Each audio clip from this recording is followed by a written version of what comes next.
Welcome back to The Explainer. Today, we're tackling a piece of cinema that doesn't just ask you to watch a story, it literally demands that you survive it. We are exploring Elem Klimov's 1985 Soviet masterpiece, Come and See. Now, if you've seen this film, you already know it's widely considered one of the most devastating, unforgettable pieces of art ever created about World War II. But what we're going to focus on today is dissecting exactly why this film stays so deeply haunting decades after its release. Through the history, the psychology, and frankly, the sheer technical terror of this film, we're going to unpack its lasting, visceral impact.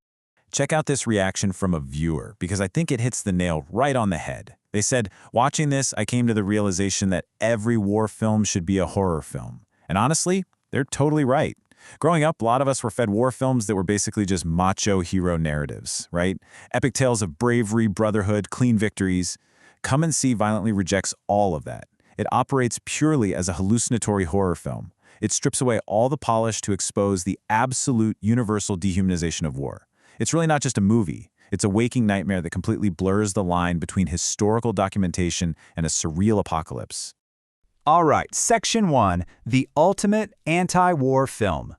We're dropped into 1943 Belarus following a teenager named Flyora. When he eagerly joins the resistance, he isn't met with glory, he's met with just an unrelenting barrage of atrocities. And what makes this so profoundly haunting is how the film documents Floria's trauma visually. The director, Elem Klimov, relies heavily on these extreme uncomfortable macro close-ups of Floria's face, played absolutely brilliantly by Alexei Kravchenko. As the days pass, we're watching Flyora physically and psychologically disintegrate. By the end of the film, his face is covered in these deep lines, muck, and that empty thousand-yard stare. He literally looks like he's aged 30 years. We aren't just watching a character experience war, we're watching a kid's innocence evaporate completely, right before our eyes. Moving on to Section 2, subverting the Soviet myth. So, to really get this, you have to understand that during the Brezhnev era, the memory of the Great Patriotic War was a massive state enterprise. Your standard socialist realist film had noble mothers, totally self-sacrificing partisans, and grand victorious battles. Come and See violently subverts all of that. In Klimov's vision, Floria's mother isn't noble. She is absolutely hysterical, screaming at him to kill himself and his sisters rather than leave them to die. The partisans aren't these upright heroes either. They're crude, dismissive, and they execute prisoners in cold blood. That glorious victory you expect? Completely absent. It's replaced by the grim reality of mass murder. Klimov was actively undermining the state's entire foundation for how the war was remembered.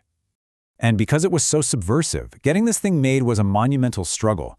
Klimov and his co-writer Alice Adamovich started way back in 1977 with a script that was originally titled Kill Hitler.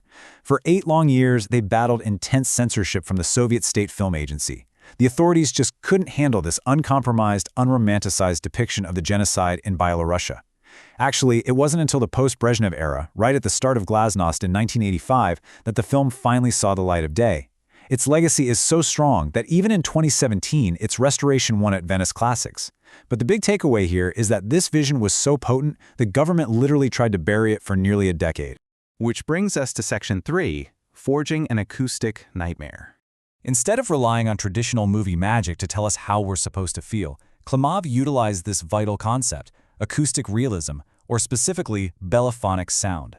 Essentially, he and his sound designer mapped the precise, actual auditory chaos of warfare directly into the film.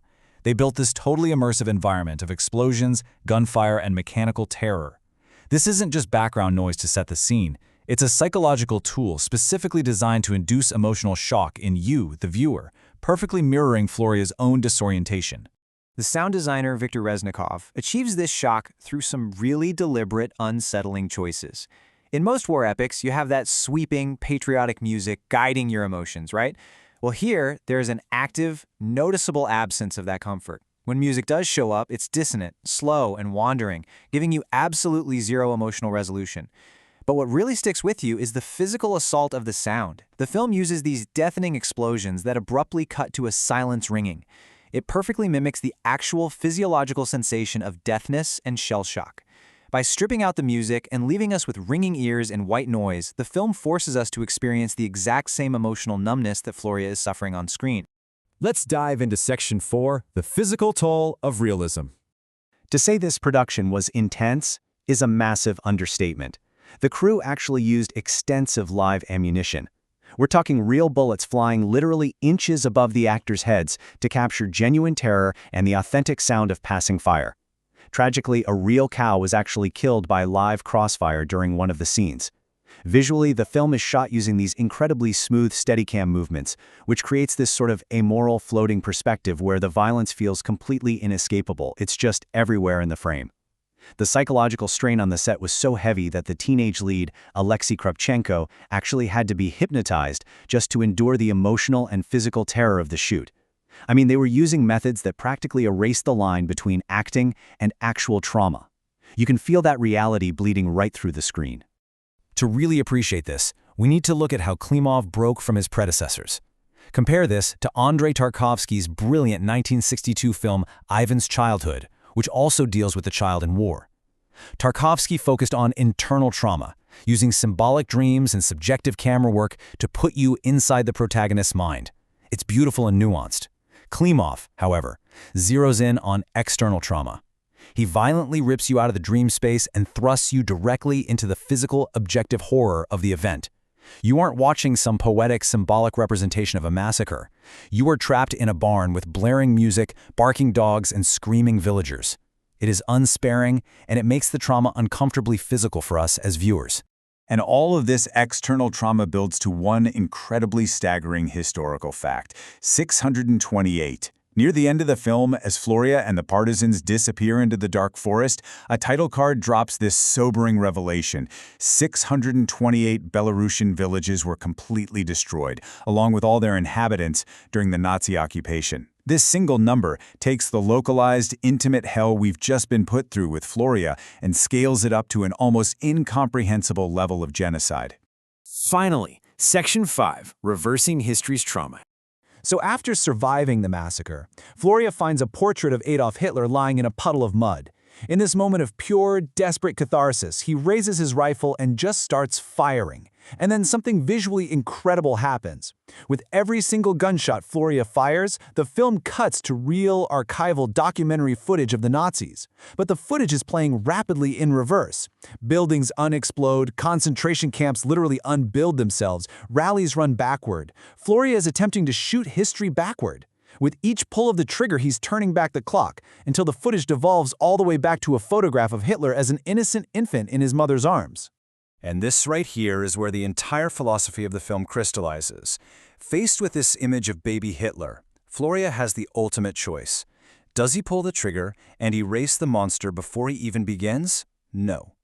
Flyora lowers his rifle. He refuses to shoot a baby. Despite the absolutely unfathomable brutality he's endured, and despite the fact that his own innocence has been completely destroyed, Flyora retains the last shred of his humanity. Klimov is making such a profound statement here. If Flyora shoots the baby, he literally becomes the very monster he's fighting against. By refusing, he breaks the cycle of inhumanity. It's this tiny, desperate beacon of hope at the end of an agonizing journey. Which leaves us with this final, truly chilling thought from the film's co-writer, Ales Adamovich. When Klimov worried that the film would be so unbelievably cruel that no one would be able to watch it, Adamovich just replied, "Let them not look. We must leave this behind, as evidence of war, as a plea for peace." And that, right there, is exactly why Come and See stays so haunting.